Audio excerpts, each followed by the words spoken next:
Welcome back to clean news Rajasthan की 10 फटाफट बड़ी खबरों में आपका स्वागत है। इससे पहले आप न्यूज को कहां से देख रहे हैं हमें कमेंट्स में बताना बिल्कुल न भूलें। साथ ही वीडियो को लाइक और चैनल को सब्सक्राइब भी करें।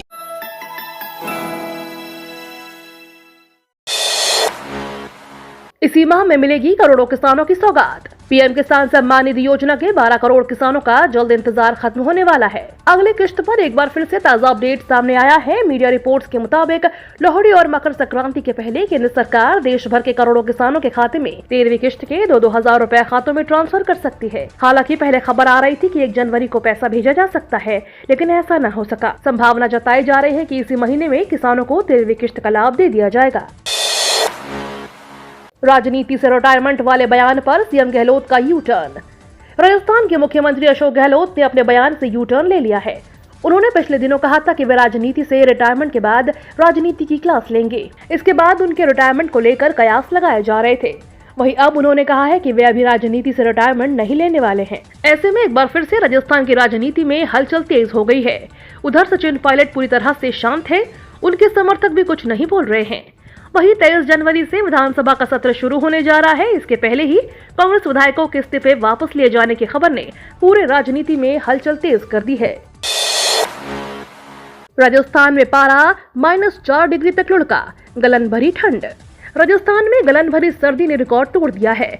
चूरू फतेहपुर में बुधवार को लगातार दूसरे दिन तापमान माइनस में दर्ज हुआ है। जयपुर के जोबनेर में तो पारा -4 डिग्री पर पहुंच गया है। लोगों के हाथ पांव सुन पड़ गए हैं। जयपुर शहर में भी न्यूनतम तापमान 5 डिग्री सेल्सियस से नीचे चला गया। यह पिछले 5 साल में जनवरी का सबसे कम टेम्परेचर है। बर्फीली हवा भी जमकर झकझोर रही है। कल के मुकाबले आज धूप अच्छी है, पर ठंड के तेवर के आगे करीब बेअसर ही है। जयपुर में मिला 104 गुना तेज कोरोना वेरिएंट का मरीज। जयपुर में एक बार फिर से कोरोना का खतरा बढ़ता दिख रहा है। यहाँ कोरोना के नए वेरिएंट का मरीज मिला है। मरीज ओमिक्रॉन के नए सब वेरिएंट XBB 1.5 से संक्रमित बताया जा रहा है। कोरोना का यह वेरिएंट अमेरिका का है। यह अब तक का सबसे तेज फैलाने वाला वेरिएंट बताया जा रहा है। इसकी रफ्तार पहले की वेरिएंट से 104 गुना तेज है। देश में इस वेरिएंट के 5 केस सामने आ चुके हैं। जयपुर SMS मेडिकल कॉलेज में हुई जीनोम सीक्वेंसिंग की रिपोर्ट में इस व्यक्ति के डिटेक्ट होने की सूचना है। मेडिकल कॉलेज की माइक्रोबायोलॉजी के HOD डॉक्टर भारती मल्होत्रा ने बताया कि यह केस जयपुर के सोडाला इलाके का है और दिसंबर के अंतिम सप्ताह में जांच के लिए हमारे पास आया था। इसमें नए वेरिएंट की पुष्टि हुई है। राजस्थान में 2.5 साल बाद कांग्रेस में खुशी, 100 ब्लॉक अध्यक्षों की लिस्ट जारी।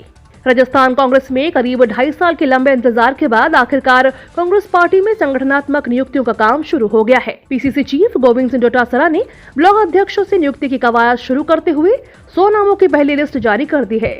इस लिस्ट में 50 विधानसभा क्षेत्रों के 100 ब्लॉक के अध्यक्षों की नियुक्ति हुई है। इसमें मुख्यमंत्री समेत 23 मंत्रियों के विधानसभा क्षेत्र में ब्लॉक अध्यक्ष बनाए गए हैं, जबकि चुनाव हारे हुए नेताओं में महज 4 नाम ऐसे हैं जिनकी सीट पर ब्लॉक अध्यक्ष तय हो चुके हैं। मुख्यमंत्री अशोक गहलोत के साथ PCC चीफ गोविंद सिंह डोटासरा, पूर्व उप मुख्यमंत्री सचिन पायलट के निर्वाचन क्षेत्र में भी ब्लॉक अध्यक्ष तय हो गए हैं। 2 पायलट की नाव पर सवार है सरकार। राजस्थान के छवि को कट्टरता में बदला गया, सुधांशु त्रिवेदी बोले। बीजेपी कार्यालय में राष्ट्रीय प्रवक्ता सुधांशु त्रिवेदी ने कहा कि शांति, समृद्धि और भारत के राष्ट्र गौरव को प्रकट करता हुआ दमकता हुआ राजस्थान होता था, लेकिन अशोक गहलोत सरकार के इन 4 साल के शासन के बाद बदहाली, अराजकता और खतरनाक कट्टरता में दहकता राजस्थान दिखाई पड़ रहा है। राजस्थान सरकार विश्वसनीयता के संकट का प्रतीक हो गई है। राजनीति में क्राइसिस ऑफ क्रेडिबिलिटी का सबसे बड़ा उदाहरण राजस्थान सरकार है। कांग्रेस ने घोषणा पत्र में कहा था कि देशद्रोह का कानून खत्म कर देंगे, लेकिन सरकार ने उसका उपयोग आतंकियों के खिलाफ नहीं बल्कि अपने ही विधायकों और उप मुख्यमंत्री के खिलाफ किया है। यह अपने आप में विश्वसनीयता में संकट का सबसे बड़ा उदाहरण है। बेरोजगारों को पेपर लीक की श्रृंखला मिली है। राहुल के जय सिया राम पर सुधांशु त्रिवेदी का कटाक्ष, बोले राहुल गांधी पूरी तरह कंफ्यूज। कांग्रेस नेता राहुल गांधी के जय सिया राम के नारे को लेकर चल रही सियासत थमने का नाम नहीं ले रही है। बीजेपी के राष्ट्रीय प्रवक्ता और सांसद सुधांशु त्रिवेदी ने राहुल का नाम लिए बगैर कटाक्ष किया है कि बालक बुद्धि शब्द पर कई राज्यों में असंसदीय मानते हुए रोक लगाई है, लेकिन जनता समझदार है। बीजेपी जय श्री राम बोल रही है क्योंकि अभी रामलला का मंदिर बन रहा है, बड़े होकर राजा राम बनेंगे, फिर सीता आएगी। अभी राम बालक हैं, इसलिए जय श्री राम बोला जाता है, लेकिन ये उनके समझ में नहीं आएगा। वहीं त्रिवेदी ने कहा कि राहुल गांधी पूरी तरह कंफ्यूज हैं। राष्ट्रपति मुर्मू ने राष्ट्रीय जम्बूरी का किया उद्घाटन। राष्ट्रपति द्रौपदी मुर्मू ने बुधवार को राजस्थान में 18वीं राष्ट्रीय स्काउट गाइड जम्बूरी का उद्घाटन कर युवाओं का हौसला बढ़ाया। पाली जिले के रोहट में आयोजित भव्य कार्यक्रम में राज्यपाल कलराज मिश्र, मुख्यमंत्री अशोक गहलोत और भारत स्काउट गाइड के अध्यक्ष अनिल जैन समेत कई मंत्री और विशिष्ट अतिथियों ने शिरकत की। राष्ट्रपति द्रौपदी मुर्मू ने अपने संबोधन में कहा कि स्काउट और गाइड जो भी काम करते हैं दिल से करते हैं। मुख्यमंत्री अशोक गहलोत ने कहा कि मैं भी बचपन में स्काउट रहा, स्काउट गाइड बनना फख्र की बात है। राज्यपाल कलराज मिश्र ने कहा कि राजस्थान समृद्ध और सांस्कृतिक प्रदेश है।